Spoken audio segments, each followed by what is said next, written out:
Собрание подает кассационную жалобу на решение Сухумского городского суда. 6 июля на заседании Сухумского городского собрания депутаты заслушали доводы, мнения, предложения адвокатов, представлявших собрание в городском суде, на котором были признаны недействующими решения СГС номер 126 и 127 от 2009 года об ограничении высотности зданий в исторической части столицы и обозначении ее границ. Адвокаты Саид Гизердава и Эсма Ковбая сообщили, что судом были допущены процессуальные иные нарушения. Как вам известно, мы являлись представителями по двум административным делам, которые находились на рассмотрении Сухумского городского суда у двоих судей, у судьи Тванба и у судьи Хасая, председателя Сухумского городского суда. Это два дела о признании недействующим решения Сухумского городского собрания номер 127 от 12.11.2009 и о признании недействующим решения Сухумского городского собрания номер 126 от 12.11.2009 года. Напомню, что эти решения, одно из них, 126, касается ограничения застройки в исторической прибрежной части города Сухум, а второе решение касается ограничения высотности зданий, тоже в исторической части города Сухум, ограниченная конкретными улицами. Высота ограничений установлена 16 метров. Оба дела были уже рассмотрены, у нас на руках находятся полные решения суда. И надо сказать, что сами судебные рассмотрения, одно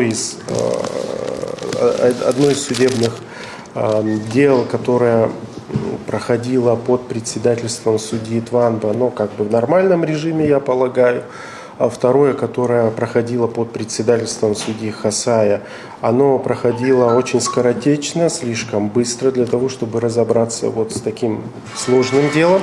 Я хотел бы сказать, что в данном случае мы имеем впервые, наверное, в судебной практике дело, когда оспаривается компетенция одним органом власти у другого. Тем не менее, в наше отсутствие, не дав возможности нам высказать свою позицию по делу, судьи в один день приняли два идентичных решения, к сожалению.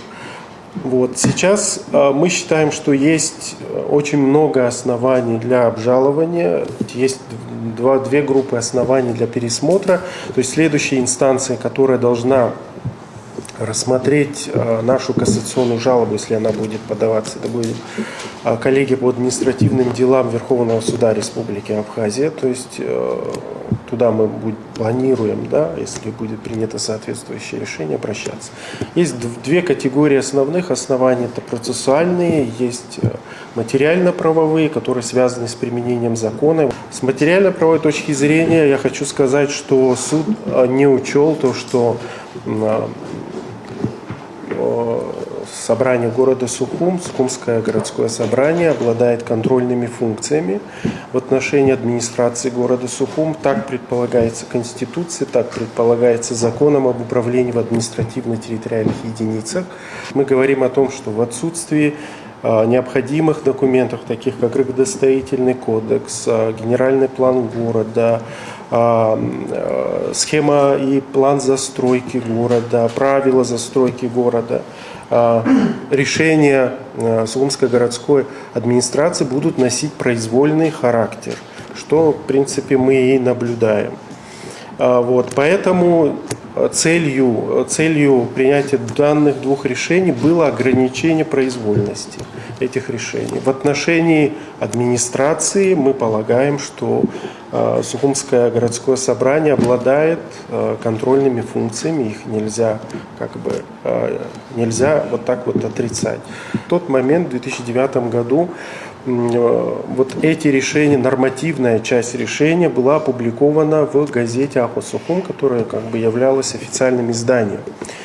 Тем не менее, вот та форма, в которой были опубликованы решения, истец посчитал ее недостаточной, ненадлежащей формой опубликования. Закон об управлении в административно-территориальных единицах не предъявляет конкретных требований к форме опубликования. Да, может быть, это к сожалению, но так есть, потому что закон все-таки был принят в 1997 году, Я думаю, что на тот период не все собрания имели возможность иметь печатные органы.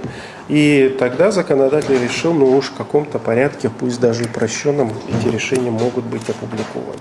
Обсуждение вопроса переросло в бурные дебаты, завершившиеся голосованием. Несмотря на разность мнений по обсуждаемому вопросу, депутаты единогласно приняли решение подать кассационную жалобу на решение городского суда. Депутаты не дали согласия на назначение директора департамента по социальным вопросам администрации столицы. Депутатам собрания была предложена для голосования на назначение директора департамента по социальным вопросам администрации кандидатура Рисмака Аджинджал. Председатель собрания Дмитрий Осия, подчеркнув заслуги Рисмака Аджинджал перед республикой, сообщил коллегам: Рисмак Ермолаевич, я думаю, всем вам знаком, достаточно заслуженный человек, занимается вопросами ветеранов-добровольцев Северного Кавказа, является советником президента Республики Абхазии, всегда на виду, всегда занимался важными для государства вопросами.